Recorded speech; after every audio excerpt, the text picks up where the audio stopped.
మరణించిన వారి ఆత్మలు అక్కడే ఉంటాయా? మరణించిన వారి ఆత్మలు ఆ ఇంట్లోనే తిరుగుతుంటాయా? ఆత్మఘోష ఉంటుందా? లేకపోతే వారి యొక్క కోరికలు తీరకపోతే ఆత్మలు మరలా దిగివచ్చి మరలా కోరికలు తీర్చుకుని వెళ్తాయా అనేటువంటి సందేహాలు మీకు ఒకవేళ ఉన్నట్లయితే దేవుని వాక్యం చెప్తుంది.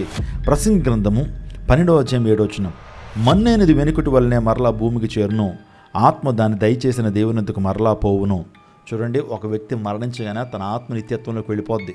శరీరం మాత్రం ఇక్కడ విడిచిపెట్టబడుతుంది, కానీ ఆత్మ నేరుగా నిత్యత్వంలోకి వెళుతుంది అనే విషయాన్ని మీరు గమనించాలి. మరలా చనిపోయిన ఆత్మలు మరలా ఆ ఇంట్లో నివసించటం, ఆ ఇంట్లో తిరగటం, మరలా కోరికలు తీర్చుకోవటం, ఇదంతా అబద్ధ బోధ అనే విషయాన్ని మీకు జ్ఞాపకం చేస్తున్నారు. చాలామంది సేవకురాండ్రులు బయలుదేరి మీ ఇంట్లో ఆత్మలు ఉన్నాయి, దురాత్మలు ఉన్నాయి, అవి మరలా తిరిగి వచ్చినాయి, కోరికలు తీర్చుకుంటున్నాయని ఎవరన్నా చెప్తున్నట్లయితే వారు అబద్ధ బోధకులు, అసత్య బోధకులు అనే విషయాన్ని మీరు గమనించండి. దేవుని వాక్య ప్రకారం జీవించండి.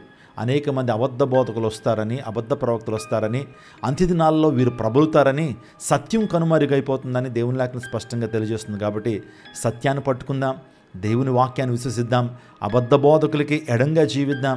వారి బోధల ద్వారా మనం ప్రభావితం కాకుండా సత్య బోధలో నడుద్దాం.